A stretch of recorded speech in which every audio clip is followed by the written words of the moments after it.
안녕하세요. 안경토 회원 여러분. 오늘은 지난번에 제가 예고한 대로 중국의 제20기 중앙위원회 3차 전체회의, 다시 말해서 제20기 삼중전회에 대해서 설명해 드리도록 하겠습니다. 이 회의가 지난주죠. 7월 15일부터 18일까지 북경에서 열렸고요. 제가 아마 여러 곳에서 이야기를 했기 때문에 제 하는 걸 다 들은 분들은 아시겠지만 간단히 말할게요. 중앙위원회라는 단어가 나옵니다. 삼중전회의 전칭이 제20기 중앙위원회 제3차 전체회의.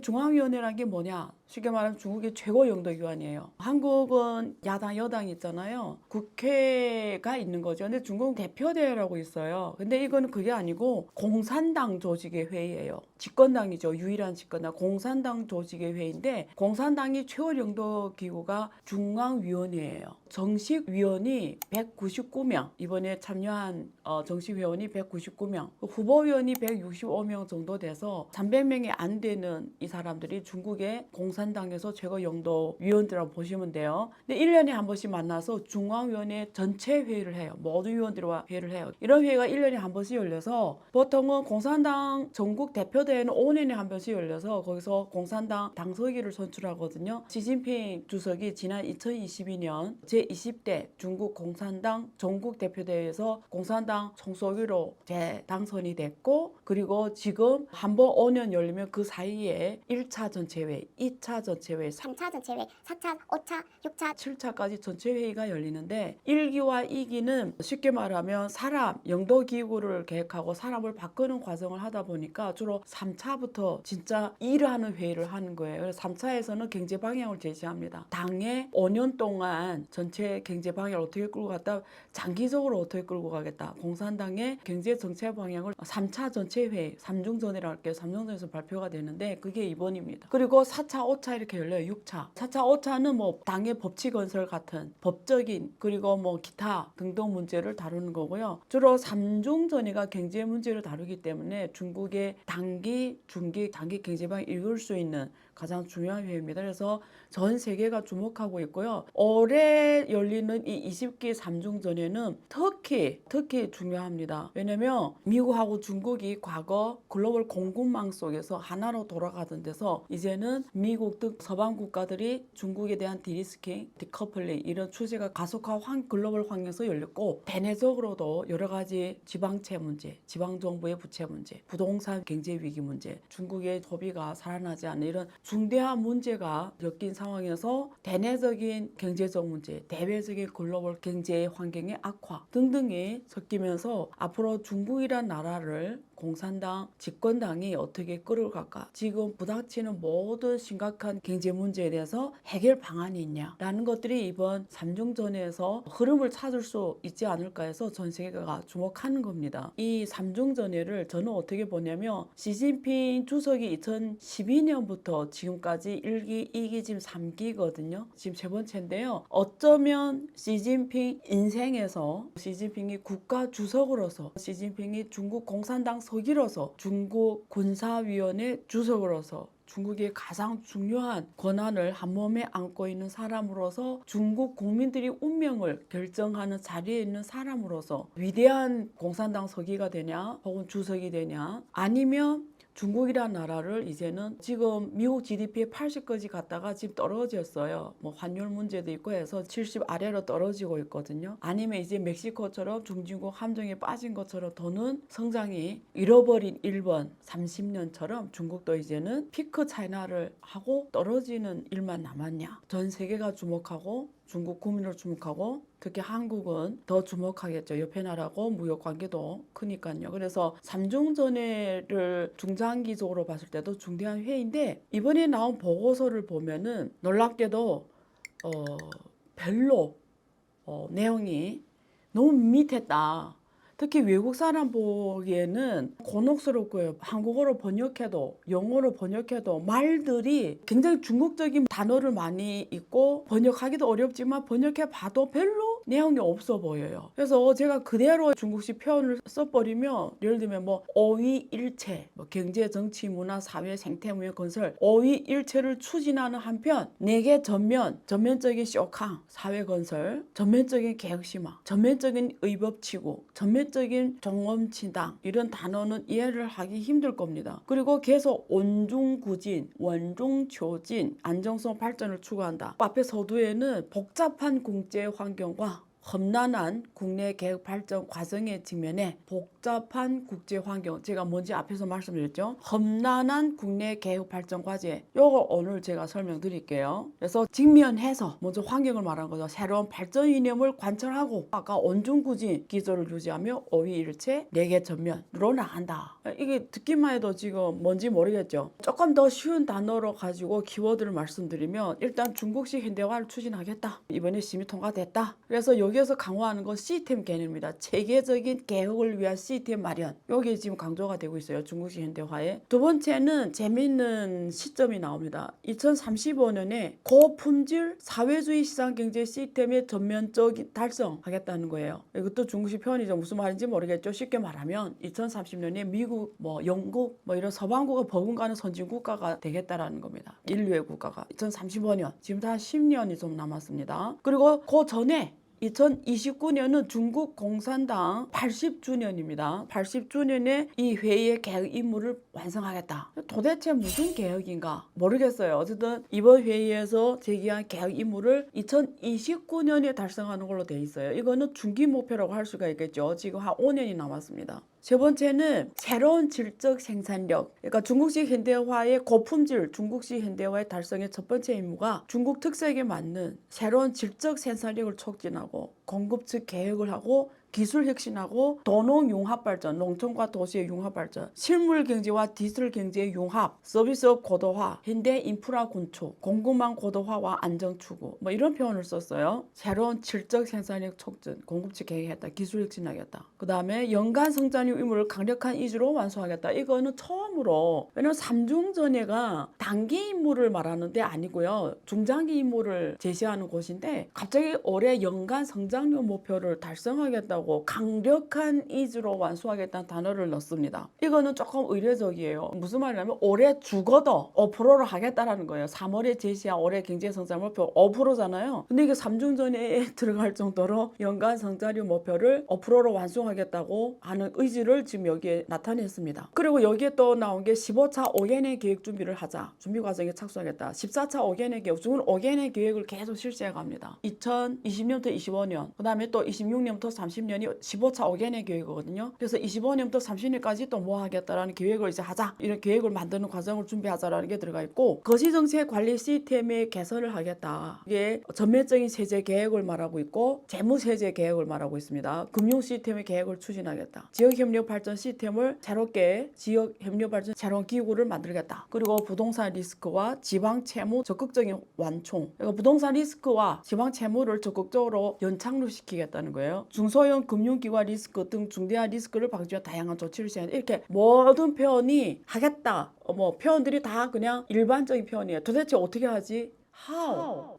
무엇을 하겠다라는 것도 일반적인 용어로 표현을 했고 어떻게 하겠다는 건 없습니다. 근데 전 세계 각 국가에서 중국 경제에 관심 갖는 부동산 리스크나 지방 채무는 연착륙 하겠다 적극적으로. 그리고 중소기관, 금융기관의 리스크를 다양한 조치를 취해서 방지하겠다. 중국은 지금 중소형 은행들이 계속 파산하고 있어요. 통합할 건 통합하고 지방의 한국만한 부산은행 이런 은행들이 중국은 지금 다 부동산 경제가 살아나지 못하면서 지방은행들 새마을금고 같은 거 다 파산했고 중국의 농촌 상업은행, 농촌 무수은행 이런 게 많아요. 그래서 이런 은행 다 지금 힘들고요. 그래서 이런 것들을 아주 일반적인 담담하게 표시하는 분위기로 쭉 했는데 10년 전 2013년 삼중전야하고 10년씩 비교해보면 과거에는 시장의 배분 역할을 적극적으로 활용하겠다라고 표현이 썼는데 그러니까 시장이라는 배분의 역할이 주도적 배분 역할을 하게 하겠다라는 게 항상 단어에 올라왔어요. 시장 배분이 주도적 보조적 역할 이런 거를 우선으로 놨는데 이번 삼중전에서는 시장은 보조적 역할을 하는 걸로 표시가 되고 있어요. 시장이 주도적 단어를 뺐습니다. 그래서 시장이 보조적 역할을 하고 뭘 강조하냐면 중앙이 주로 중앙정부가 지방채무 문제가 심각하니까 중앙정부가 경제 발전, 지방경제 포함해서 좀 적극적인 역할을 더 하겠다는 표현으로 대체가 됐고 좀 더 정부의 역할을 강조하겠다. 중앙의 역할을 강조하겠다는 게 더 강해졌어요. 그리고 이번에 또 안보 개념, 안전 개념이 더 많이 부각이 됐어요. 안보란 단어가 많이 들어갔어요. 미국이 경제를 안보로 다루고 있잖아요. 그것처럼 중국도 이제는 안보라는 거를 개혁보다 강조하고 있어요. 그래서 옛날에 개혁을 많이 강조했다면 지금 전면적 개혁에 관한 보고서 이름 돼 있지만 실제는 개혁보다도 전체 문장의 큰 분위기는 안보를 얘기하고 있습니다. 그래서 중국 정부가 글로벌 상황을 굉장히 위협적으로 느끼고 있다는 게 안보를 많이 사용한 데서 나오고 있죠. 그래서 미국처럼 경제 문제, 정치 문제, 글로벌 환경 문제 모든 걸 국가 안보로 이해하고 있다는 게 분위기가 느껴지고요. 두 번째는 오히려 전체 보고서의 표현들이 굉장히 일반적이고 그동안 했던 말들을 다시 그대로 갖다 놓고 구체적인 게 없기 때문에 제가 느끼기에는 중앙정부에서 왜냐면 이게 글로벌 행세가 막 빨리 변하고 기술도 막 빨리 변하고 모든 것들이 빨리 변하는 상황에서 공산당이 집권당으로서 미래 5년 이런 장기 목표를 어떤 뚜렷한 표현으로 갖고 가기가 굉장히 난이도도 높아졌고 실제 리스크도 크고 어떻게 될지 모르는 상황 앞에서 뚜렷한 방법론도 보이지도 않고 이런 면에서 나온 보고서라는 느낌이 많이 들었고요. 그래서 제가 판단할 수 있는 거는 적어도 중국의 영도기구 가장 위에 정치 결책기구인 중앙위원회 3중위원회 이 위원들이 느끼는 글로벌에 대한 이해, 국가 경제 문제에 대한 이해, 그리고 미래에 어떻게 가겠다는 이해 이런 것들은 다 감지가 되지만 도대체 어떻게 하겠다라는 게 감지가 되지 않았다라는 게 저의 판단입니다. 그럼 제가 봤을 때는 중국이 지금 가장 큰 문제가 뭐냐를 말씀드릴게요. 보고서에 공급측 개혁이라는 단어는 나왔는데 공급측 개혁 측면에서 중국 경제 문제를 보면 가장 큰 건 구조적 문제입니다. 여러분 그 운동을 많이 하시나요? 우리가 운동 막 열심히 하잖아요. 근데 여러분이 바른 자세로 운동을 안 하세요. 예를 들면 이렇게 등이 굽은 자세에서 아무리 운동해봤자 여러분 건강할 수가 없어요. 이게 사람이 건강한 첫 번째는 자세가 발라야 돼요. 자세만 바르게 해도 살이 빠지고 건강해집니다. 장기들이 다 제자리를 찾고 잘 돌아가기 때문에 일단 거기부터 시작해서 내가 운동 많이 하고 이런 거 하는 거지 구부른 상황에서 운동을 더 격하게 하면 무리가 더 가서 건강이 나빠져요. 중국 경제가 딱 그 상황입니다. 중국 경제가 지금 해야 되는 거는 어떤 강력한 통증 완화제를 넣어서 잠깐의 고통을 잊게 하는 돈을 왕창 풀고 뭐 이런 조치라기보다 중국은 지금 일단 자세가 발라야 되는 문제가 있어요. 자세가 발라야 되는 건 무슨 말이냐? 경제가 발전하려면 공급 측, 생산 요소 측면에서 일단 기술, 자본, 노동력, 토지 이 네 가지 생산 요소가 효율적으로 융합이 돼야 생산 요소성이 높아집니다. 요소 생산성을 TFP라고 합니다. 그러니까 모든 생산 요소 자원들이 유기적으로 결합이 돼서 어떤 물건을 만드는 과정이 GDP를 만드는 과정이잖아요. 그런 것들이 많이 만들어지려면 시장의 효율적 배분에 의해서 이 요소들이 효율적으로 융합이 돼야 돼요. 근데 중국은 지금까지는 생산 공장 역할을 했기 때문에 저부가가치 산업이 주도로 돼 있어요. 근데 중국이 지금 전기자동차, 태양광, 신재생 에너지, 배터리 이런 면에서 막 선두를 치고 가잖아요. 세계 수출의 중심이 신산양이라고 하잖아요. 세계 시장에 수출하고 있는데 이거는 미국이나 선진국이 지금 유럽도 덤핑세를 때리고 뭐 전 세계가 이렇게 동남아까지도 지금 관세를 때리겠다고 해요. 그래서 이게 중국의 주도 산업으로 안착이 되면서 저부가 산업들이 점차적으로 은퇴를 해줘야 되는데 이게 잘하고 있던 차에 글로벌 환경에 저항이 부딪혔고요. 중국 내 수요로 그걸 다 소화하기에는 생산량이 이미 너무 큽니다. 전기자동차 생산량이라가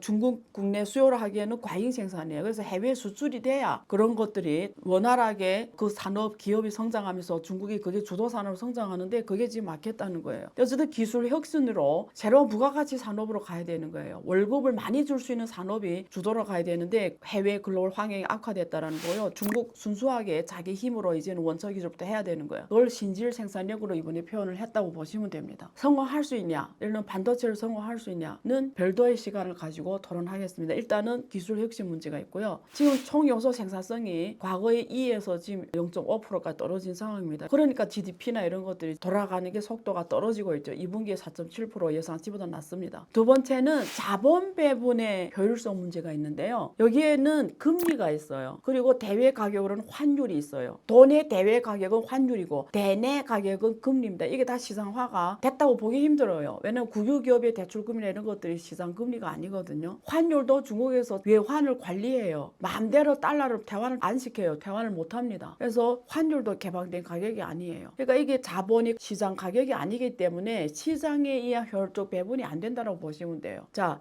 두 번째는 토지입니다. 중국은 집체 토지와 국가 토지라고 해요. 농촌은 집체 토지라고 해요. 근데 집체 토지는 그 농촌의 현, 정부 이런 집체 소유하고 있는데 도급제를 실행했어요. 그러니까 각 농호에다가 땅을 분배해서 생산하게 하고 일부분 국가에 내고 나머지는 자기가 다 하고 하는 도급제를 했는데 새로운 법이 나왔어요. 농촌 집체 토지법이라고 토지관리법이라고 나왔는데 앞으로 토지는 이제는 그렇게 각 농호마다 도급제로 하는 게 아니고 옛날에는 현이나 촌에서 토지는 소유하고 있었는데 법적인 개념이 없었어요. 그냥 소유만 하고 있지 법적으로 어떤 경영 활동이나 이런 건 못합니다. 근데 이번에 농촌토지집체법을 만들어 가지고 농촌 집체가 토지를 소유할 뿐만 아니라 법적으로 주식회사처럼 법적인으로서 경영을 활동할 수 있게 만들어 놨어요. 이 말은 뭐냐면 앞으로 중국도 이제 농호마다 농사를 하는 게 아니고 미국처럼 그 집체가 하나의 회사가 돼서 기계화 생산을 할 수가 있다는 거예요. 전체 농촌 땅을 갖다 기계화하면서 현대화해서 본격적으로 생산량을 높일 수 있다는 거예요. 근데 이게 각 농호로 나눠 놓으면 기계화 생산이 안 되거든요. 그래서 그런 것들이 이번에 상세히 풀면 또 깁니다. 어쨌든 토지 개혁은 지금 그런 쪽으로 가고 있고요. 그 다음에 지방정부가 앞으로 재무 문제 어떻게 해결하냐. 금융위험에서 지방정부 채무. 이게 이번에 재무와 세제 개혁으로 어떻게 하냐가 기대가 됐는데 소비세를 지방세로 하냐. 근데 이번에 구체적인 게 안 나왔어요. 나오면 다시 또 풀어드릴게요. 일단은 지방정부 채무를 도대체 어떻게 그냥 요 말만 했어요. 중앙의 경제에 대한 공헌도를 더 높여야 된다. 다시 말해서 지방정부가 주로 투자하고 이런 거 했는데 중앙정부가 좀 역할 더 많이 해라 이런 표현만 이번에 나왔거든요. 그리고 부동산 위험은 어떻게 해결할까 또 안 나왔어요. 근데 이번에 3주 전에 끝나고 바로 금리 인하를 했어요. 그래서 그거 봐서는 적극적으로 부동산 시장 안정화를 위해서 연착륙하기 위해서 부동산 구매 제한을 푼다든지 금리를 계속 인하시킨다든지 다주택 소유하게 한다든지 뭐 이런 건 계속 나올 것 같습니다. 그리고 국유기업은 오히려 좀 더 그러니까 민간에 대한 제한을 많이 풀 것으로 사실 이번에 삼성전의 개혁이란 단어 아래 기대를 했는데 보고서는 개혁인데 오히려 민간에 대한 이런 개혁 확대보다 시장 확대가 아니라 오히려 더 사회주의적인 더 중앙적인 더 집체적인 쪽으로 왔다라고 보시면 되고요. 노동력 시장화가 있는데 허석제도를 폐지를 해야 되는데 이런 문제라든가 그리고 중국의 복지가 따라오지 못하기 때문에 소비를 안 하는 거예요. 병원, 의료보험, 국민연금 같은 게 있잖아요. 사회보험기금 이런 보험을 좀 더 성별로 이런 걸 차별을 폐지하고 노동자는 사람 마음대로 이적해서 할 수 있는 호석제도를 폐지하고 이러면서 시장에 의해서 능력 있는 자는 능력 있는 회사로 능력이 없는 자는 자기 맞게 이렇게 찾아갈 수 있도록 노동력 시장이 개방돼야 되는데 이런 것도 앞으로는 농촌과 도시 이원화 제도 폐지를 해줘야 되는데 이런 것도 전혀 언급이 안 되고 있고요. 그래서 실제 중국이 가장 개혁하기 힘든 이런 부분의 개혁에 대해서는 언급이 없습니다. 어쨌든 뭐 하겠다 한 300개 정도 나왔는데요. 구체적인 게 없이. 근데 이것을 2029년까지 완성한다고 되어 있는 거 봐서는 시진핑이 원래는 3기가 2027년이거든요. 27년에 끝내야 되는데 29년으로 제시한 거 봐서는 계속 한다. 앞으로도 계속 한다라고 보시면 될 것 같습니다. 그래서 중국의 지금 가장 큰 구조적 문제는 소비가 올라오지 않는다. 이제는 글로벌 환경의 수출이나 이런 것들이 이번 트럼프 하면 관세를 60%에서 100% 때리잖아요. 이런 것들이 막힌 상황에서는 국내 소비 주도형으로 가려면 중국 사람들이 돈을 많이 벌게 해줘야 되는데 그러면 고부가가치 산업이 주도 산업으로 돼야 되고 그리고 이런 복지 확대, 분배 확대해서 사람들이 노후가 걱정이 없고 아파도 걱정이 없고 교육도 걱정 없어야 돈을 쓸 수가 있는데 이런 거에 대한 터치나 이런 것들은 잘 보이지 않는 상황에서 또 신질 생산력이라고 해서 미래의 이런 기술에 대한 항공 항공, 우주, 바이오, 반도체, 나노기술, 양자 컴퓨터, 양자 과학 이런 걸 강조하는 걸 봐서는 앞으로 인공지능이 중국 사회에서 좀 더 확대되어 갈 것인데 이들이 대체한 노동력은 어디로 가야 되는 건지 이런 데 대한 대안이라든가 이런 것도 보이지 않고요. 아까 토지에서 집체 노동자들이 농촌에서 토지를 집체화해서 기계화 생산했을 때 나오는 농민공들은 또 어떻게 안치를 해야 되는지에 대한 이런 깊은 질문에 대한 어떠한 제시는 없었던 것 같습니다. 그래서 이번 삼중전회를 제가 다시 정리해 드리면 첫째, 5%를 죽어도 지키겠다라는 게 나왔다. 두 번째, 민간에 대한 개방보다도 중앙의 역할을 더 강조했다라는 게 보이고 세 번째, 안보. 중국도 경제를 이제는 안보를 우선시하면서 갖고 간다. 그게 더 뚜렷해졌다. 그리고 네 번째는 시진핑 공산당 서기가 그 다음 기도 한다라는 게 여기서 보인다라는 거고요. 앞으로 중국의 지방 채무 문제 그리고 중국의 부동산 리스크를 어떻게 풀어갈지는 앞으로 후속적으로 정책이 계속 나오는지 대안이 나오는지 가지고 제가 계속 장르별로 챕터별로 자세하게 풀어드릴 거예요. 오늘은 삼중전의 전반을 다루다 보니까 한정된 시간 내에서 제가 하나씩 풀 수는 없습니다. 그래서 여기까지 먼저 말씀드리고 후속으로 계속 중국 경제를 하나씩 풀어드리도록 하겠습니다. 시청해 주셔서 감사하고요. 구독과 좋아요를 꼭 눌러주세요. 감사합니다.